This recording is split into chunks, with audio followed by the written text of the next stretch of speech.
31-13 roll with the complimentary NFL plays over the past 8 weeks.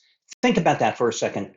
31-13, including a 4-0 sweep this week with the NFL plays I'm giving away here on the video report.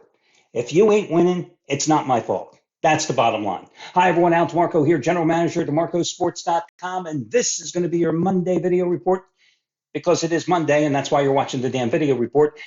And I'm going to break down your Monday night game between the Vikings and Bears because I don't think that's the best bet on the card. I am actually going into the NBA where my best bet, I'm looking for basketball winner number 8 in a row, is going to be on the game between, drumroll please, I really got to get some sound effects here, don't you think? It's actually going to be the game between between the Nuggets and the LA Clippers. That's my best bet tonight. But anyway, listen, guys, the free plays, as I always like to say, these are the best of the worst. The games that for one reason or another, after handicapping the card, that I considered for my best bet of the day, I found them to have blemishes or warts, and I simply relegated them to free pick status. But if you've been watching me over the past 15, 17 years, you know I do extremely well with these plays, and they should do well because unlike most guys that do video reports that are simply here to push a particular sports book and they're simply throwing away plays for no good reason because they want to get clicks to send you to a sports book, which we don't advertise a sports book. We don't do anything like that. Or other guys who are simply here just throwing out picks because they don't give a damn because they're selling so many paid picks. I only sell one a day. I actually care about the complimentary plays. And as you see, when you watch the video and hear my analysis, I kind of know what I'm talking about after all these years. So anyway, the 4-0 sweep this week, it started on Thursday with the Cowboys. Yesterday it continued with the Ravens, the Broncos, and the Chiefs. And today the Vikings and the Vikings and the Bears game analysis is coming up for you in just a moment. Now, yesterday, my best bet happened to be the Eagles. And it was my 15-dime, top-rated selection, number 10 out of 13 overall. Completed a 3-0 weekend sweep as I had Arizona crushing Arizona State on Saturday and Oregon over Oregon State on Friday night. But let's be honest, it was a miracle cover. And you know what? That is okay. Because as I always say, a win is a win, a loss is a loss. There is no in-between. You don't justify losers and you don't make excuses for winners. And that's why, getting on my soapbox today, that's why I have such a problem with the bad Beats B.S. that has been perpetuated by guys like Scott Van Pelt, for example. A mid-50s guy who is always trying to appear very hip and trying to appeal to that mid-30s demographic that network is just so thirsting after. I don't get it. Because for every bad beat, the other side, it was a great win. Nobody ever considers that, do they? Here's what I've always believed. And then over the course of 25 plus years of doing this as a business, as a profession, and long before that as a gambler, over the course of the season, over the course of the year, you will have more miracle wins like the Eagles, if you were with me on Philadelphia yesterday, than you will have those alleged bad beats. The problem is that most gamblers will always remember the bad beats rather than the big fish that got away. That's just the way it is. That's life. You always remember the heartbroken girlfriend that dropped you at the altar. You always remember the hard luck stories instead of the miraculous wins. They fade from the memory. Thus, the bad beat thing is just a bunch of BS. That's the bottom line. So I will get off my soapbox now, and we will now proceed to your complimentary play. Oh, but first, listen, I got to give props to a guy who I mentioned yesterday, Anson Munson, first ever 150-dime NFL release of his career, and he delivered with the Ravens.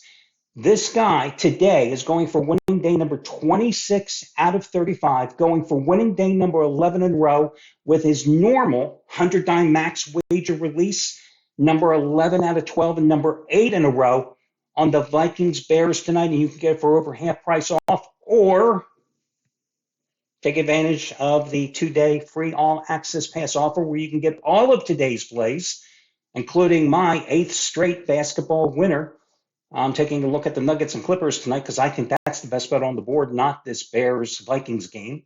You can get them all for free, plus pick another day That other day could be Saturday in college football for those little championship games. It could be next Sunday in the NFL. It's your choice. You get them for free. If you've never taken advantage of that offer before, the only way you lose is by not taking advantage of an absolutely free offer.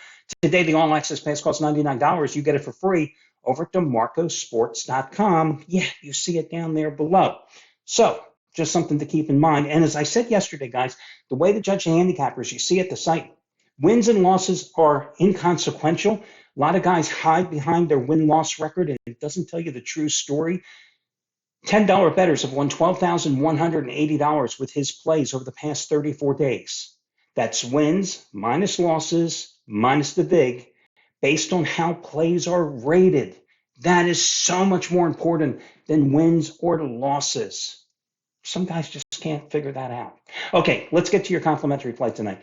Listen, the Vikings are coming off that loss at Denver last week. If I had told you, without knowing the final score of the Broncos-Vikings game, the team that had total yard advantage, 385 to 295, the team that had more first downs, 19 to 13, the team that had a time of possession of 34 minutes and 58 seconds was not the Broncos, you'd be surprised, right? But it was the Vikings. Why did the Vikings lose that game? Because, again, turnovers. It has cost them so many games this season. 3 costly ones in that contest, and that's why they lost. But the fact is, they're coming into this game on a 5-1 roll, and they've gone through that stretch without Justin Jefferson. So he's not expected to play tonight. I mean, he's listed questionable on the injury report, but for most indications, it seems like he's not going to play. But then on the other hand, you have a Bears team that on Thanksgiving, you watched that game probably just like me.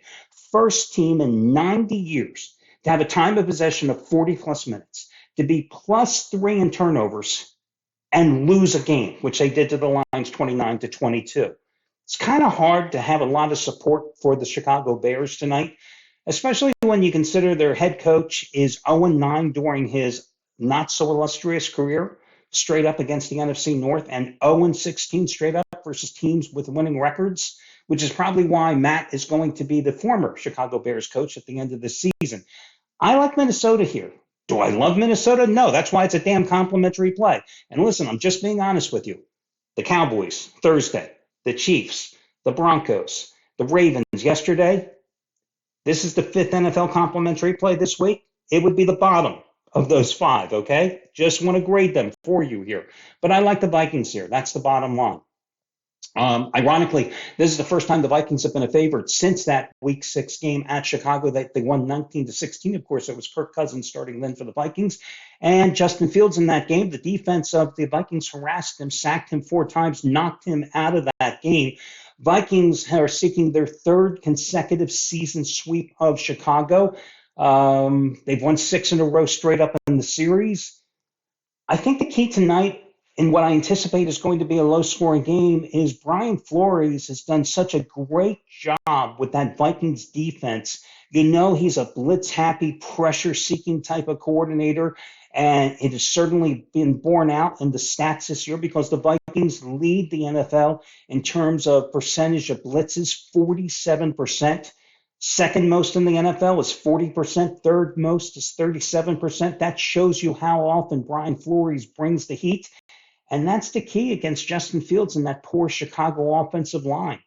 So I'm going to go with the Vikings. They're a 3-point favorite. I'm going to buy down the half point in this situation, as I always do. Again, it's a tepid complimentary play, but I do think the Vikings are the way to play it here tonight. I also think it could be a low-scoring game. Wouldn't it be a surprise to see it, go 17-13, another 17-10 game, because I just don't have that much confidence in either team's offense, but I'll go with Minnesota. That'll do it, guys. I wish you well, and good luck once more.